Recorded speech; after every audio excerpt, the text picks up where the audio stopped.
সবার প্রতি আন্তরিক কৃতজ্ঞতা। খুব গুরুত্বপূর্ণ একটা ইস্যু, বিপিএল জমে উঠেছে। রংপুর রাইডার্স টানা 5 জয় তুলে নিয়েছে। রংপুর অপ্রতিরোধ্য, রাইডার্স রক্স।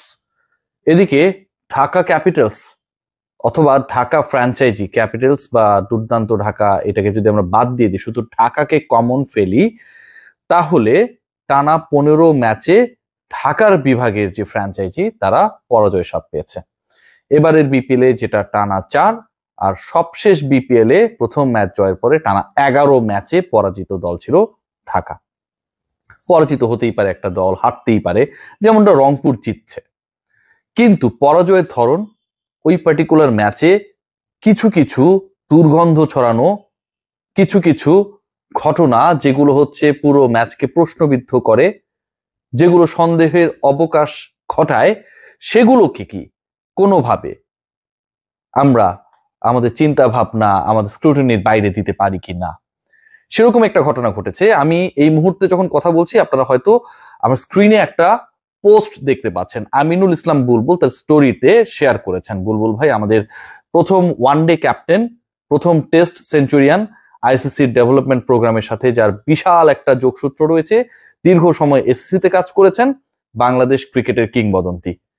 তিনি যে পোস্টটা করেছেন সেখানটায় 3টা প্রশ্নবোধক চিহ্ন, এবং সবচেয়ে বড় ব্যাপার যেটা, ওই যে 3টা জায়গা, 3টা পার্টিকুলার জায়গা, আপনারা যদি দেখেন পোস্টটা এই মুহূর্তে আমার স্ক্রিনে শো করছে, সেখানটায় ইন্টারেস্টিং পার্টটা কি, যে একজন বোলার যখন বল করবেন, সেই বোলার পপিং ক্রিজের তো হচ্ছে 2টা দাগ, একটা হচ্ছে যেখানটায় আপনার ব্যাক ফিট থাকবে, মানে পেছনের পা থাকবে, আর একটা হচ্ছে সামনের পা যেখানটায় থাকবে, তাই তো।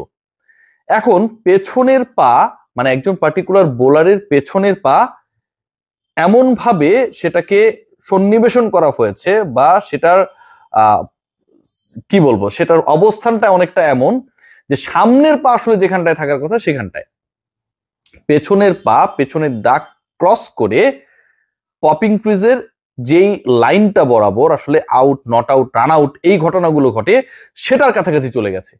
আর সামনের পা একদম 1 হাত 1.5 হাত দূরে চলে গেছে। মাপার সুযোগ নেই। বাংলাদেশ ক্রিকেট বোর্ড যে প্রযুক্তি ব্যবহার করছে, আমি চেষ্টা করবো যে সেই প্রযুক্তি আসলে এটা ডিটেক্ট করতে, অথবা টি স্পোর্টসে আমার পরিচিত অনেকেই রয়েছেন ভাই ব্রাদাররা, ডিটেক্ট করতে পেরেছে কিনা যে আসলে আমির হামজার ফ্রন্ট লেগ আসলে কতটা বাইরে গেছে। আমরা দেখি নোবল নিয়ে অনেক বিতর্ক হতে, মার্জিনাল নোবল, দাগ পেরিয়ে গেছে, অন দ্য লাইন অথবা আউট অফ দ্য লাইন, অনেক ঘটনা দেখি, কিন্তু এখানে কোনো লাইনের তোয়াক্কাই করেনি। আমির হামজার পুরো অ্যাকশন, পুরো বোলিং, পুরো বল করার ধরন, যেন তাকে নো বলটা ওই পার্টিকুলার ডেলিভারিতে এনশিওর করতে হবে সেটা মাথায় রেখে। এবং তা আমিনুল ইসলাম বুলবুলের এই পোস্টটা আপনাকে অনেক কিছু বুঝতে সহযোগিতা করবে, যে কারণে বুলবুল ভাই রেফারেন্স আমি এটা শেয়ার করেছি। তার পেছনের পা কোথায়, যেই পপিং ক্রিজ ক্রস করার কারণে আসলে নো বল হচ্ছে বা হচ্ছে না সেটা কোথায়, এবং তার ফ্রন্ট লেগটা কোথায়, ভাবা যায়। ম্যাচ শেষে অনেক কিছু ঘটেছে। 2টা ম্যাচ হয়েছে, লিটন কুমার দাস, নাজমুল হোসেন শান্ত আবারও ফেইল করেছেন, তামিম ইকবাল 0 মেরেছেন, থিসারা পেরেরা 0-তে আউট হয়ে গেছেন, রংপুরের টানা 5 জয়, ঢাকার টানা 4 পরাজয়, সবকিছু ছাপিয়ে আলোচনায় ঢাকা ক্যাপিটালসের হয়ে যে ক্রিকেটাররা খেলতে নেমেছেন তাদের এরকম সন্দেহজনক, দুর্গন্ধ ছড়ানো অনেকটা অক্রিকেটীয় অ্যাক্টিভিটি, যেটা আসলে অনেক বেশি সন্দেহান করছে। এটা তো গেল আমির হামজা। বাবু, আমাদের আলাউদ্দিন বাবু, তিনি বল করেছেন, 3টা ওয়াইড করেছেন। ওয়াইড গুলো করার ধরনটাই যেন অনেকটা এরকম, ইন্টেনশনটাই যেন অনেকটা এরকম। আমরা খালি চোখে যখন দেখেছি খেলাটা, যে ওয়াইড করতেই হবে, ওই পার্টিকুলার ওভারে ওয়াইড করতেই হবে। ওয়াইড করার জন্য যে একটা তাড়না, একটা চেষ্টা, ইয়র্কার করার চেষ্টা করতে গিয়ে তাসকিন আহমেদরা অনেক সময় আমরা দেখি যে ফুল টাচ দিয়ে দেন। এখানটায় ওয়াইড করার যে চেষ্টা, নো বল করার যে চেষ্টা, এবং যারা খেলাটা দেখেছেন নিশ্চয়ই আপনারা এই ব্যাপারগুলোকে খুব বেশি রেগুলার অ্যাক্টিভিটিতে ক্রিকেট খেলাটা যেভাবে চলে সেরকমটা মনে করেননি, করার কোনো কারণও নেই। বিপিএল এ হচ্ছেটা কি? Dhaka Capitals is a franchise. এই ফ্র্যাঞ্চাইজি নিয়ে আমার অনেক রিপোর্ট সামনে আসবে, হোপফুলি আসবে, যেই ফ্র্যাঞ্চাইজিকে নিয়ে আবার হচ্ছে বিভিন্ন গণমাধ্যম খুব বেশি কথা বলতেও চায় না। কথা বলতে তাদের কিছুটা বেগ পেতে হয়, কারণ একটা বড় ব্র্যান্ড আবার এটার সাথে জড়িত।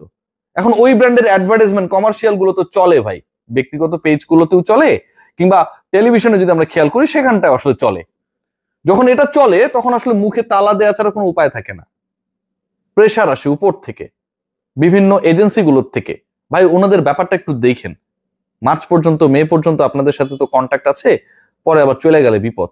এই যে একটা সিচুয়েশন, প্রপার স্টোরিটা কেউ আসলে বলতে যেন ভয় পায়, বলতে গিয়ে কোনো একটা জায়গায় ফুল স্টপ দিয়ে দেয়, মনে করা হচ্ছে, আমাদের মনে হতে পারে, এরকমটা হতেও পারে। ভাই এরকম একটা নির্লজ্জ নো বল যেই বোলারটা করে, তাকে নিয়ে সন্দেহ না করার কোনো কারণ রয়েছে? সন্দেহ করতে গিয়েও আপনাদেরকে বেনিফিট অফ ডাউটে কেন পড়তে হচ্ছে ফর দ্যাট পার্টিকুলার ব্র্যান্ড? এবং এই দলের মালিকানার সাথে শুরু থেকেই জড়িত সাম ওয়ান মিস্টার এম, সেটাও কিন্তু আসলে আমরা বিভিন্ন সময় আলোচনায় এনেছি, আমি আলোচনায় এনেছি। এটার পর নাকি অনেক ভয়ভীতি দেখানো হয়েছে, অনেককে অনেক কথা বলা হয়েছে, আমাকে জেলের ভাত খাবে, এই টাইপের বক্তব্য দেওয়া হয়েছে। সবগুলো কল রেকর্ডিং আবার আমার কাছে আছে আলহামদুলিল্লাহ। আমাকে যদি কোনো ঝামেলাও করা হয়, আমার টিম আছে, তারা এটা ফ্লাশ করে দিবে, কোনো টেনশনে কিছু নাই। কিন্তু যে ঘটনাগুলো ঘটছে এগুলো কিন্তু সন্দেহের আতশিকাচের বাইরে ফেলার কোনো সুযোগ নেই। বাংলাদেশ প্রিমিয়ার লিগ বিপিএল এ কি হচ্ছে, কিভাবে হচ্ছে, লঙ্কান টি10 দেখে আমরা যারা হাসি ঠাট্টা করেছি, আজকে আমরা সেটাই দেখছি। এখানটায় অদ্ভুত কিছু ঘটনা ঘটছে। বাংলাদেশ ক্রিকেট বোর্ড এই ব্যাপারগুলো নিয়ে আমরা আসলে ক্লিয়ার স্টেটমেন্ট আশা করি। নাজমুল আবেদিন ফাহিম এবং ফারুক আহমেদ, তাদের আড়ি থেকে সম্পর্কটা এখন ভাবে পরিণত হয়েছে। এক হাত বরাবর লম্বা নো বল, কোন একজন ক্রিকেটারের সন্দেহ জাগানিয়া হোয়াইট বলস, এগুলোর ভাই ডিসিশনস হওয়া উচিত। আমিনুল ইসলাম বুলবুল না বুঝে আসলে পোস্টটা করেন নাই, এতটুকু তিনি আসলে অবুঝ না, প্রপারলি দেখেই করেছেন। এবং 3টা যে প্রশ্নবোধক কোয়েশ্চেন মার্ক দিয়েছেন, আমার কাছে মনে হয় যে এটাই আসলে ঘটনাটা এমনটাই ঘটানোর চেষ্টা করা হয়েছে। I have to make sure that this delivery is going to be a no ball. That was the intention ultimately from my perspective, I do strongly believe. এর বাইরে যা ঘটেছে, ঢাকা 15 হার, খালিদ মাহমুদ সুজন ভাই খুবই বিপদের মধ্যে আছেন। এর আগে তিনি দুর্দান্ত ঢাকার কোচের দায়িত্বে ছিলেন, সেই দলটা টানা 11 ম্যাচে পরাজিত হয়েছিল। এবার ঢাকা ক্যাপিটালস টানা 4 ম্যাচ, 11 + 4 = 15। সংখ্যাটা আরো বাড়বে নাকি বাড়বে না সেটা নিয়েও সংশয়। লিটন কুমার দাস আন্ডার প্রেসার, লিটন কুমার দাস আবারও ব্যর্থ হয়েছেন, ব্যাটিং অর্ডার চেঞ্জ হয়েছে, নাম্বার 4-এ নেমেছেন, but he couldn't score runs. Nazmul Hossain Shanto opening এ নেমেছেন, 3 বলে 4 করেছেন, তিনিও ফেইল মেরেছেন বরিশালের হয়ে, আগের ম্যাচে ইনজুরির কারণে খেলতে পারেন নাই।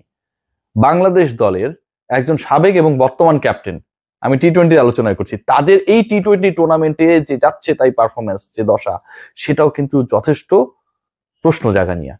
তবে লিটন বা নাজমুল শান্তরা দুর্গন্ধের মধ্যে অন্তত নাই, এটা নিয়ে কোনো ধরনের ডাউট নেই, এরা ভালো ছেলে ভাই। আমরা অনেক সমালোচনা করি, গালিগালাজ করি,